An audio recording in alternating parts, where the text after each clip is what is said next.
David here with Figboot on Pens, back again with another fountain pen review.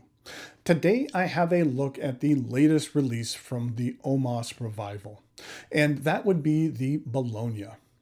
In regard to the revived OMAS models, this will be the third pen of theirs I've reviewed. The first was the Ogiva 222, which I really felt was a misstep out of the gate, but they followed that up with the Ogiva, which I very much enjoyed. How will I feel about the Bologna? Well, today I will go over the parts and features of this new offering, talk about what I care for and what I don't care for about it. I'll show some measurements, size comparisons, and provide a writing sample. Thanks go out to the good folks at OMAS for providing this pen on loan for review. The pen arrives in this very nice large box.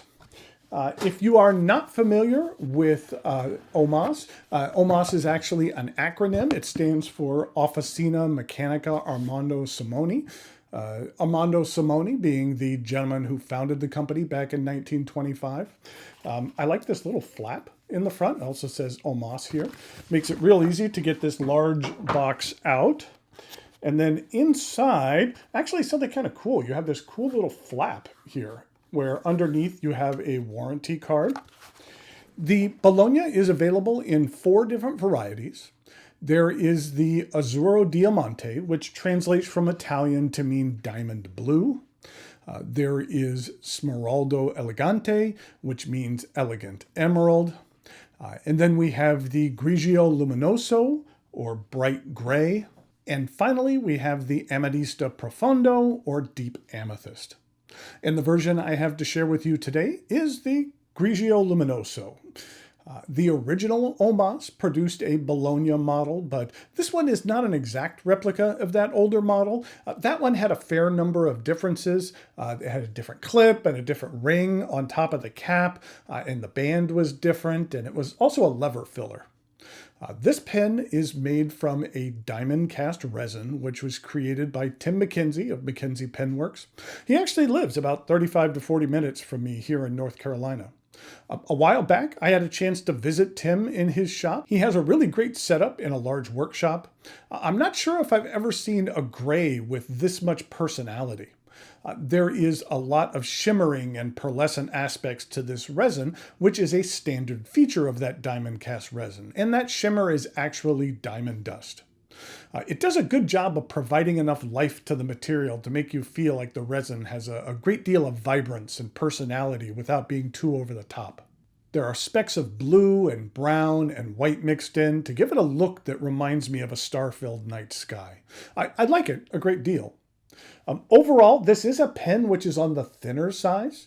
It's fairly similar in size and girth to a Sailor 1911 large, which, despite its name, is not an overly large pen.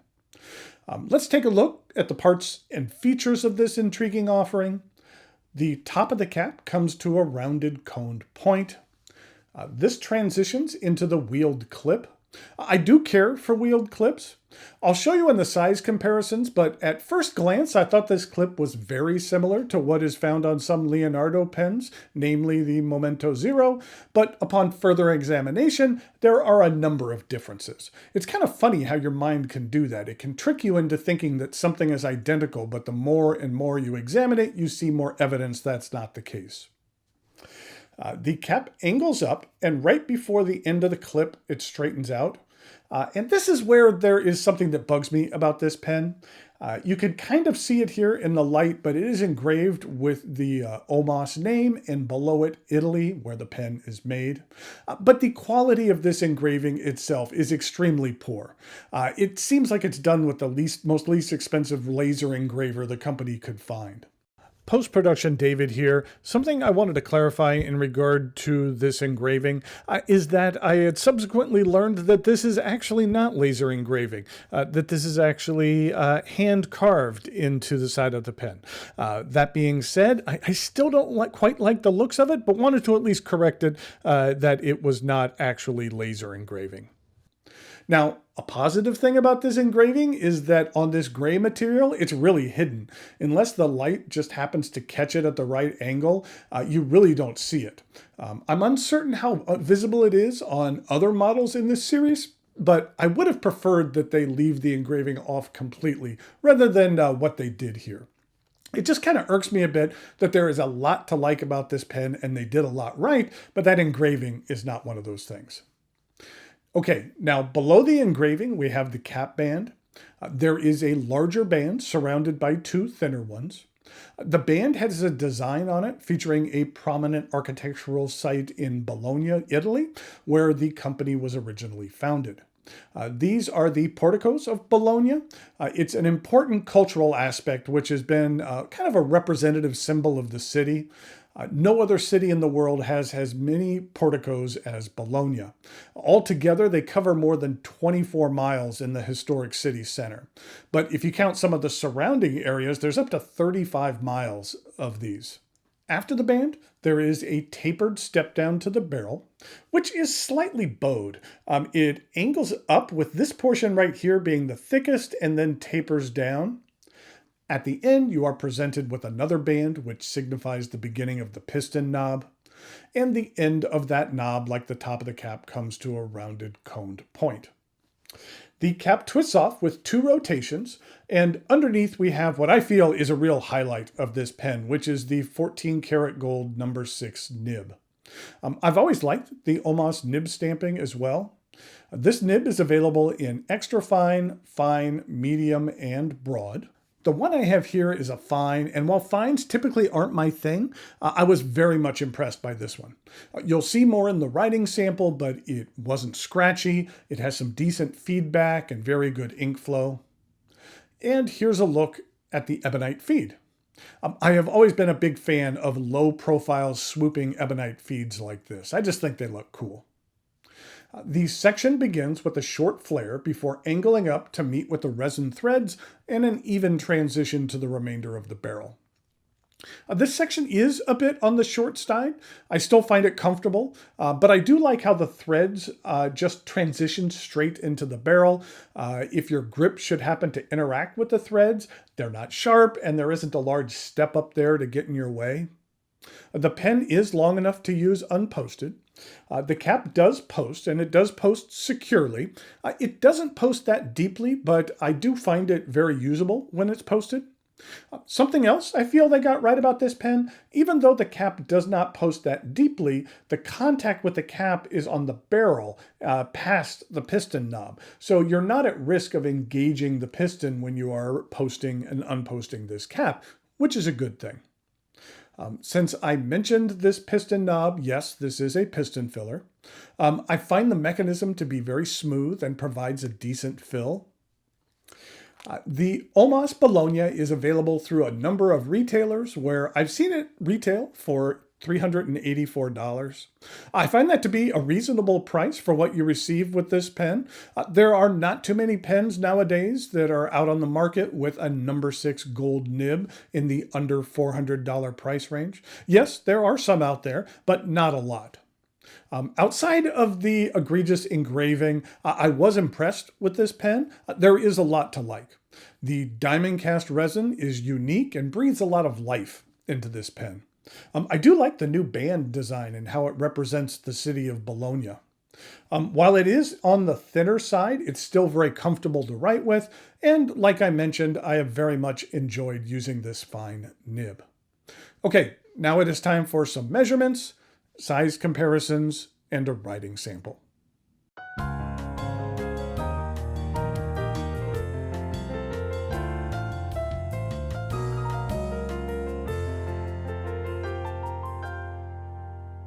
So here we have a look at the OMAS Bologna. I just really like this gray material. I just think that that diamond cast, especially here in the light, you can really see how it has a lot of personality and shimmer as well as some sparkle to it. So I think it's one of the most pens with a gray pen with the most personality that I've seen in quite some time. In regard to some size comparisons, here it is with that Sailor 1911 large. It's fairly close in size to that. Then in regard to another OMAS, here it is with a My Lord in the Arco, and then here it is with a 360. And in regard to a couple of other OMAS pens, here it is with an Ogiva cocktail. And then this is one of the Revival Ogivas, which is a take on the Ogiva cocktail, but you can see that it looks fairly similar to that. And I was a big fan of this pen as well. And then finally, here it is with a Leonardo Momento Zero. This was my Figboot on Pens model, the very first model that I came out with. And this one is a 1 of 1 because it is a matte finish. I was given one in a matte finish and one in a polished finish. And while I really like this specific one in matte, and I like this matte look, I just thought that the polished looked a little bit better.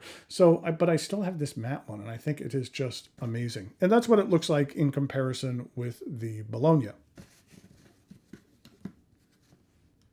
In regard to uncapped comparisons, here it is with that Ogiva, and here it is with the Momento Zero from Leonardo, and here it is with the Sailor 1911 Large.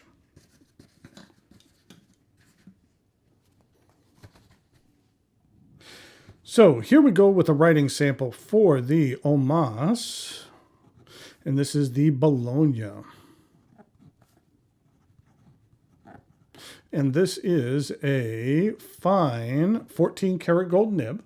And the ink I decided to use was an original ink from OMAS, the original OMAS, which is OMAS Blue. If you do happen to hear some loud noises, there is a thunderstorm going over right now, and I'm fairly close to a window, so you might just hear thunder. But this is what the OMAS Blue looks like. It's a nice saturated blue. In regard to a couple of other blues, this is what it looks like with the Visconti Blue, as well as Colorverse Cat. This is what the OMAS bottles look like. I really like their design because what you could do is you could set them on the side and it was pretty steady like that. And that was a way that you could go ahead and fill it and it wasn't going to teeter over. I felt it was a nice way to do that. And it's a nice looking bottle and the ink is nice as well. So here we go with the rest of the writing sample.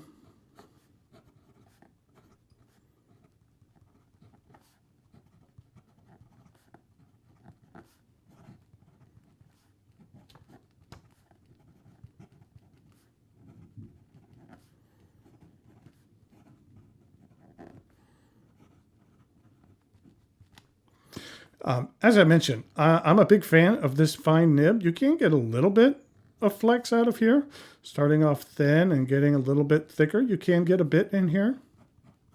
I do feel that the ink flow is decent for being a fine nib.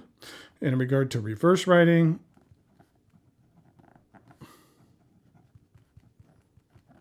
I wouldn't necessarily say that that's a strength of this particular nib. And then in regard to some fast writing,